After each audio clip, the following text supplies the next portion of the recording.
Hey everybody, welcome to your Daily Detroit. We have made it to the end of the week. It is Friday, January 26th, 2024. I am Jer Stays, sharing what to know and where to go in Southeast Michigan.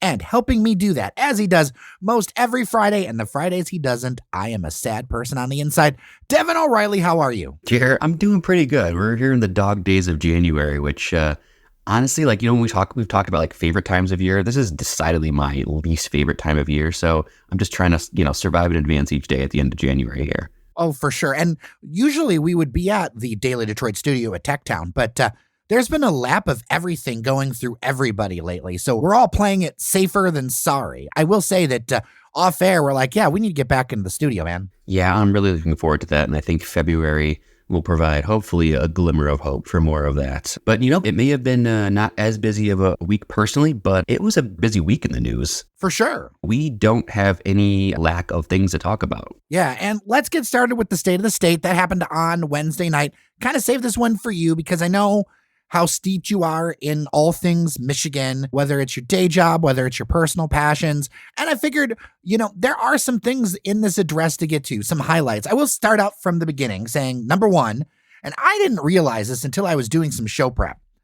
The most recent polls, Click on Detroit poll came out, more than 60% of Michiganders have a positive view of Governor Gretchen Whitmer. So coming into this thing, much stronger than the presidential candidates, much stronger than pretty much anyone else. And in fact, I would say much stronger than governors I can think of in recent memory. And when you're at 60% plus, you've got your independents and you've got some Republicans coming along. Yeah, you're almost taking a victory lap at that point. And not only that, Jared, but, watching it, just the visual of, not only is, you have a governor with a very strong approval rating currently, but she's flanked by Winnie Brinks and Joe Tate, both a Democrat. So there is I'm sure not everybody is happy about it, but it's certainly a Democrat-heavy leadership right now. Hopefully that means, from the fact that when one party is in power like that, usually that means that things can get done, unfortunately, because there's so much lack of bipartisanship.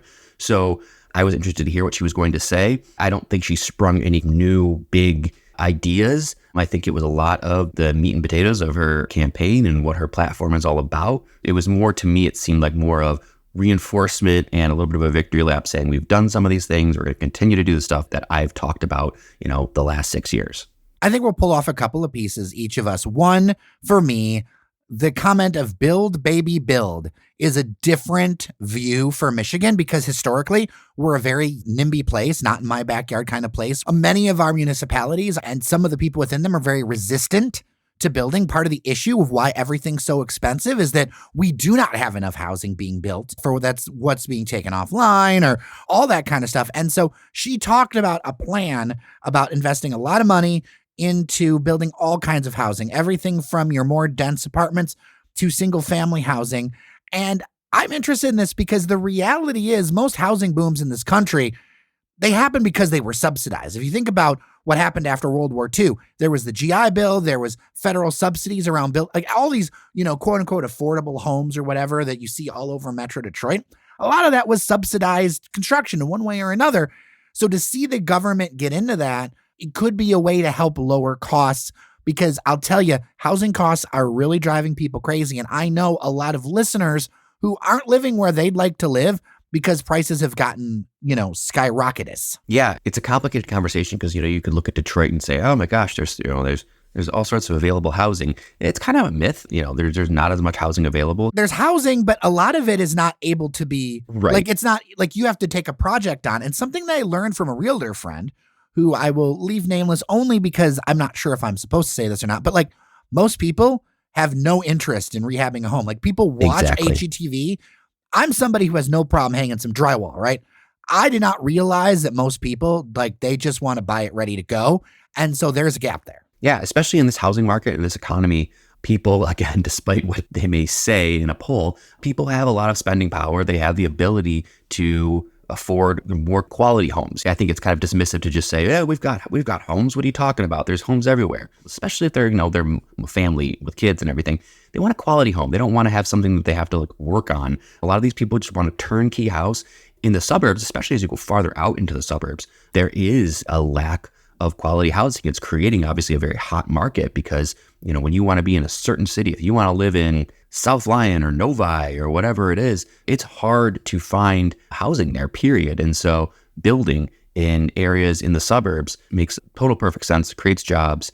It will meet the demand. The demand is there for it. I was happy to hear her say that. Yeah. What was something that stood out to you? Well, again, Jared, this is just, showing my age and maturity here.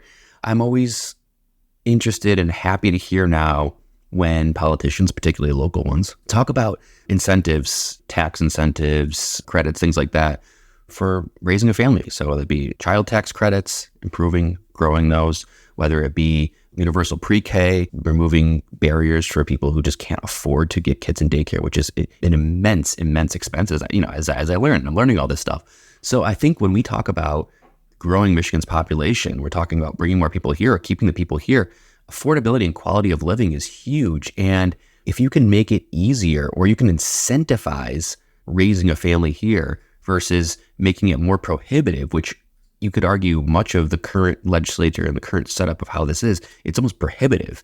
It's restrictive. It's almost punishing you to raise a family, to have more people, to grow your household. So I think making that more incentivized is fantastic. I don't really see a downside to it. And so even people without a family, maybe you don't care about this. And I didn't care about this 6 years ago. But I see now where this is important and it helps to grow our population. It helps to keep people here. And for that reason alone, even if you don't have kids or don't have a family, you should be happy about this. I know a lot of people who are feeling a lot of financial pressure around having a family, or they've just decided not to, and not because necessarily they don't want to, although whatever you want to do, your choice. Look, I tell you, I'm a guy in his 40s. I don't have kids. Your choice, whatever ends up happening, ends up happening. But I feel really bad for folks who have wanted to have children, but they feel like they can't afford it and they can't justify it. And that just, to me, that's a sign of optimism, right? To be able to have kids or to feel like you're doing well enough that you can support them.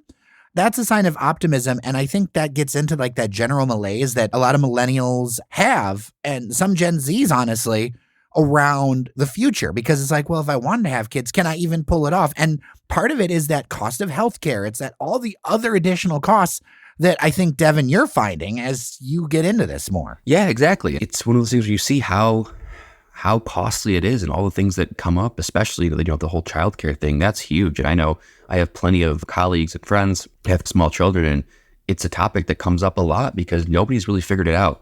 And, it doesn't matter how much you make to a certain extent. It is a huge chunk. I don't even want to throw out some of the numbers that, we talk about in terms of what childcare costs, especially if you get to 1, 2, 3 kids.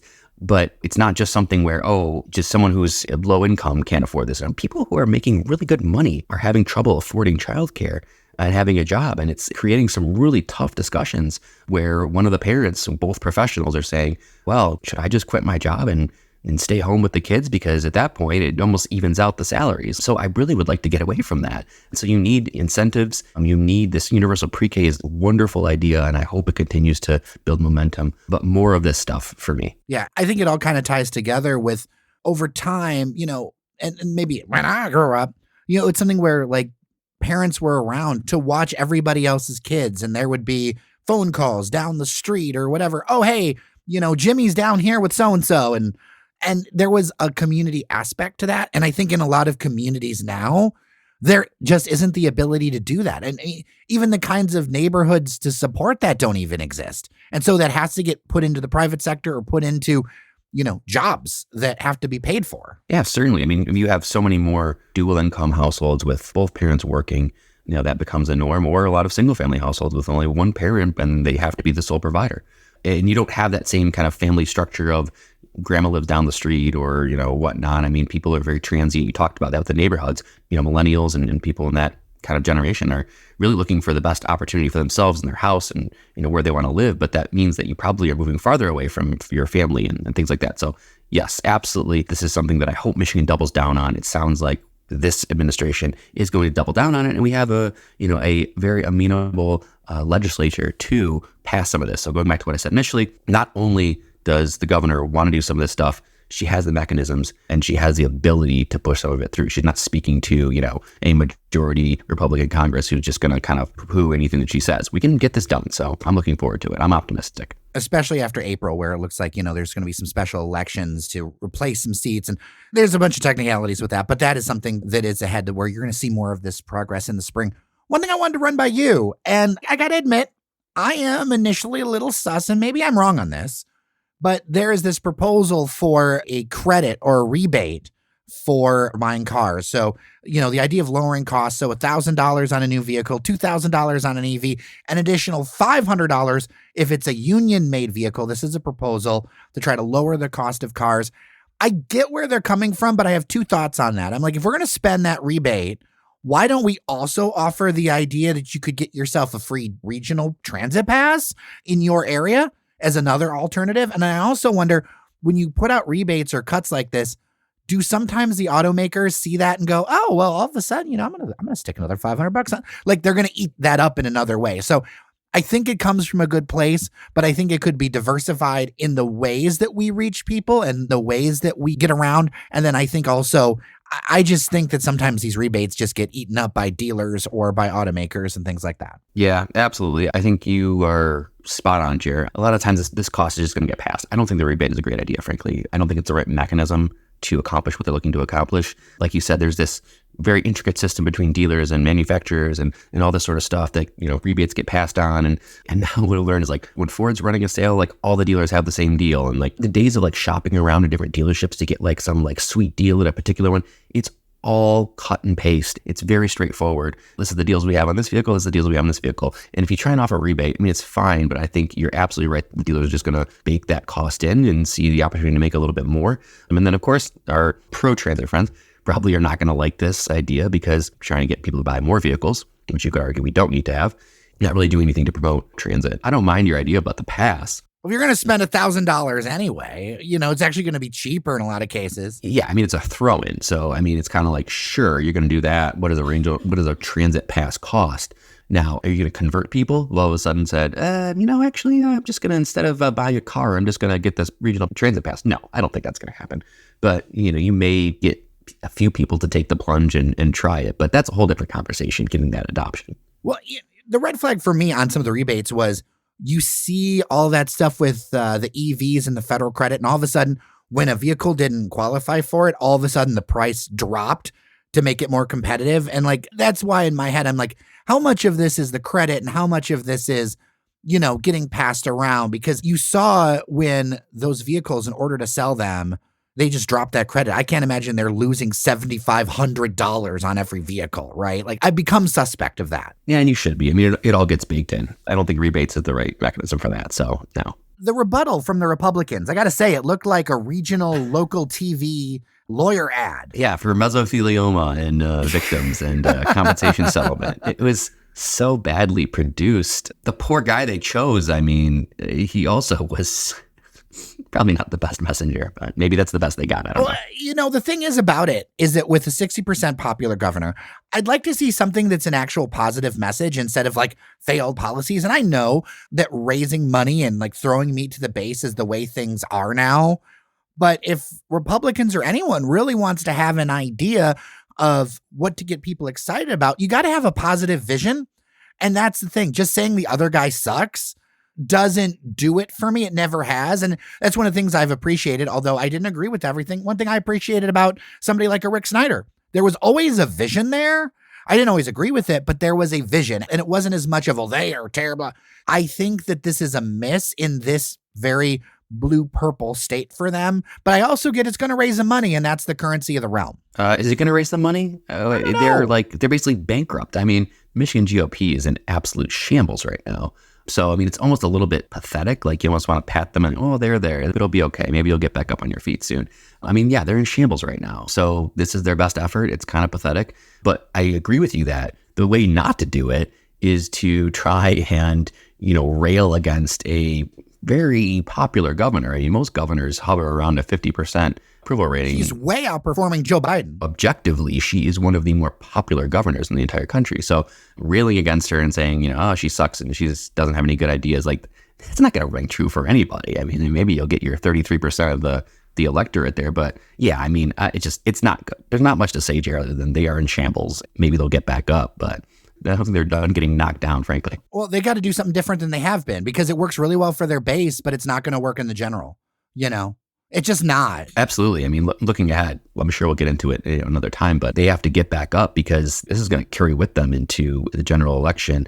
And if the Michigan GOP can't ignite some fire under people, they're going to be in trouble again in Michigan. Let's get into some restaurant stuff. How does that sound? My bread and butter. Bread and butter. I see what you did there. Yes. Meat and potatoes, bread and butter, dropping a lot of food references. Maybe I'm hungry. Yeah, the James Beard finalists were announced, and some familiar names, familiar faces, a lot of cool places, but also some places I haven't been. So it's cool to see places that I can add to the list and say, oh, wow, I really need to check that out. So in the semifinalist list, Nadia and Hamisi from Baobab Fair, they've been on the show. Great stuff, by the way, if you haven't been by. They're nominated for Outstanding Restaurateur.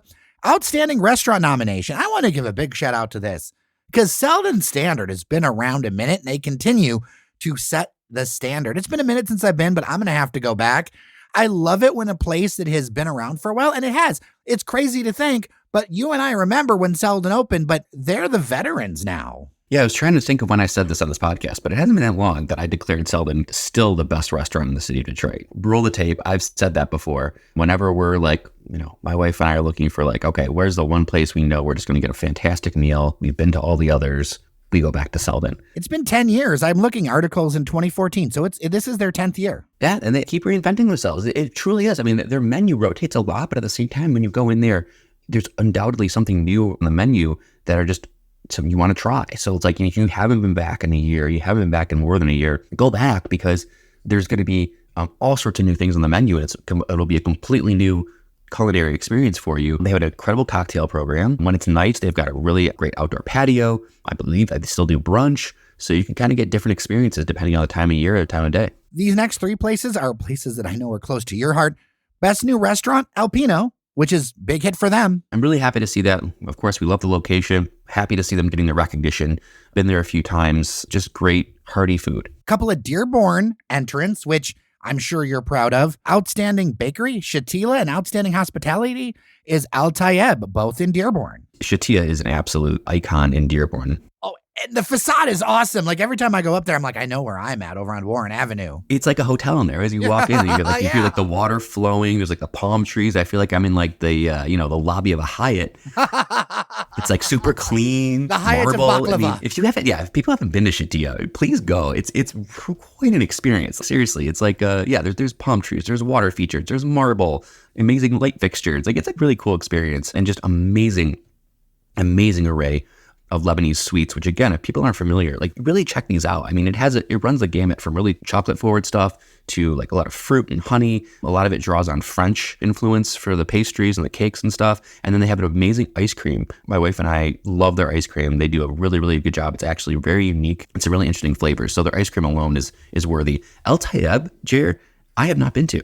So This is one of those, like, this gives me something to check out because I have not been there before. But sir, you're the man about Dearborn. There are so many restaurants in Dearborn. It's ridiculous, especially in the Middle Eastern variety. Now you're going to have to go, sir. I know. You know what happens? I think people who live in this area will relate. But what happens is, like, you start to find your favorite place, and then you just keep hitting that same place up. So it's like, well, whether it's Lapita or Al-Amir or Malak Al-Kebab or Sheba, you find your place. It's like you just keep going there, and then you kind of forget like all about all the other places. So that I'm guilty of that. That one's also on Warren Avenue. Mm-hmm. Yeah. I mean, there's so many places to discover. Yeah. Just east of Greenfield. And Outstanding Wine and Beverage and Other Beverages programs, Folk Detroit, which always, again, that's another one that's been around for a minute, and they've persisted on over in Corktown. And then Spencer in Ann Arbor, which I have not been to. I will admit, I need to go to a few more Ann Arbor restaurants, and I'm all for people's recommendations because I was actually out there about a week ago. I went for the first time, I went to Literati Bookstore, which was absolutely awesome. One of the coolest local bookstores you're ever going to find, but I did not eat out there, and I should. I've been to Literati, actually. It's been years, but it was really, really cool. It's on a recommendation of somebody who went to Ann Arbor, and it was a really, really cool place. I know I have not been to Spencer yet. I really need to do more in my Ann Arbor culinary exploring, but that's probably going to have to wait till the spring. Yeah. Emerging chef is Rocky Coronado from Nepantla in Detroit. I have not been over there. I do need to check that out. And then best chef, Great Lakes region nominees. You've got Doug Hewitt over at Freya in Detroit. I apologize if I'm messing this up, but Ji Hai Kim, Miss Kim in Ann Arbor, Dan Klenotic, Bellflower in Ipsy, Hajime Sato, Sozai, Clawson, which I have heard more and more things about places to go in Clawson lately. And then John Jelinek, Ladder 4 Wine Bar in Detroit. Shout out to Dr. Paul Thomas, who I had a drink on the patio of Ladder 4 a while ago. And when it was, sunny and warm out, and that upstairs patio, like if you can find your way upstairs, it is actually, the inside is super cool being an old firehouse. But then there's this upstairs like porch patio, which is just sweet. Ladder 4 is amazing. They're one of the best restaurants, or they are. I think they got an award last year, Free Press or News Best Restaurant in the city. So they are certainly racking up the accolades in terms of their restaurant. The space is amazing. I really love it. I got to see it get built out, which is really cool. They're right. There's so many cool spaces in there. You can sit at the bar. You can sit in one of the tables. There's this amazing backyard space. There's upstairs patios. Really, really cool place where you can have different experiences depending on what you're going to do, whether it's a glass of wine, whether it's a full dinner, whatever. So Ladder 4 is definitely one of those destinations. It gets a Devon Michelin star. I'm trying to think of how those work. So what I want to do actually is put together a program where we actually give out some things like Daily Detroit's drive-worthy destinations and actually get like the window sticker and everything. I actually want to do that in 2024 where we just, we just drop it. We don't do a whole, we just here you go. And you send it to them with the window sticker and a little thing. You have been selected. And then we put a little section on the website, talk about it on the newsletter, no fear or favor, but just hey, here you go, a drive-worthy destination, because Ladder 4 shows you being outside of downtown. If you're good, people will come to you. Yeah, exactly. Drive-worthy destination. There's some places I would say are, if you're in the area, check it out. If you happen to be there or happen to be around, go for it. And there are certain places where, it's worth the trip to go see and go experience. So we've talked about 3 at least today, and Shatia in Selden Standard and Ladder 4. All right. Before I let you go for the weekend, you are the resident Michigan man. So I have to ask you, how are you feeling about Jim Harbaugh going to the Chargers and hanging up his coaching headset at Michigan? And then I got a follow-up question too, but how are you feeling? Because I put some stuff out on Threads. I've gotten some stuff from listeners. Some people are really like, hey, this is what expected. Other people use the word traitor with him, which I was like, that's interesting. I'm not a Michigan guy. I'm a fan of Michigan teams, but you are the Michigan man. So what do you think? I'm feeling great. We're national champions, Jer. What the hell? Did we forget what happened in the past couple of weeks? We won the national championship. We're still champions, Jer. So that's fantastic. I'm feeling great. We're the best team in the world. We will retain our title until someone takes it from us next season. This was inevitable. Jim flirts with NFL teams every single year almost. He almost went to Minnesota. He was on the Vikings team playing, for God's sakes, a couple years ago. I'm glad that didn't happen because I didn't want him in our division. Exactly. Bears have flirt. So it's almost like at some point, Jer, at some point you do say, okay, look, you obviously have an interest in going to the NFL at some point. So quit teasing us, quit stringing us along, just do it. Now, in previous years, I'd be kind of more upset about it. But he literally did everything he set out to do. It's kind of like you close a chapter on a book, or you close a book and then that's done for now. And everything was a success. I mean, he went out beating Ohio State 3 straight times, 3 straight Big Ten titles, trips to the playoffs, and finally winning the national championship. Not only winning the national championship, beating Alabama, ending Saban forever, and then going out and beating one of the hottest teams in the country all year, the Washington Huskies. So I don't know what else he could have done. And I think it's a little bit selfish for people to think okay, he's just going to keep staying and we're going to keep Harbaugh around and we're just going to win championships every year. That's not real, okay? That's not how it works. And Harbaugh, it feels like to me this was always a transactional relationship. Although I have no doubt that he loves Michigan and he's got the roots there and whatever. He also has roots at the Chargers. He played as a quarterback at the Chargers. This all tracks for him. And I always felt like this was a transaction of, hey, nothing's going to be perfect with this thing, but the goal is to win. And then why not leave when your stock is the highest? There are going to be so many changes in college football next year. Look, an Ohio State and complete contrast, right? So Ryan Day is going to be in Columbus until he dies or they kick him out, right? Oh, they're going to kick him out. I mean, they may kick him out, shambles right now. They're trying to buy a team, basically. But he's a Buckeye through and through, right? Oh, yeah, he's a Buckeye. He's a loser is what he is. And that's why spoken like a Michigan man. But the thing is about that is that in Ohio, you can beat Ohio, but Ohio can still get into the playoffs as the 10 seed or the 8 seed, and then anything can happen. It's a very different system next year with the playoffs. It's a new era. In a way, again, I'll continue to just ride on my high horse here, but like we did win the last of like the great playoffs where there's only 4 teams and it's really tough to get in and you really have to fight. Next year, whoever our coach is, I really hope it's Sharon Moore. I think it's great. We'll get to that in a second. But whoever it is, you know, you don't have to run the table. And we have a really tough schedule next year looking at it. Ohio State has a cupcake schedule. I'm not just saying this.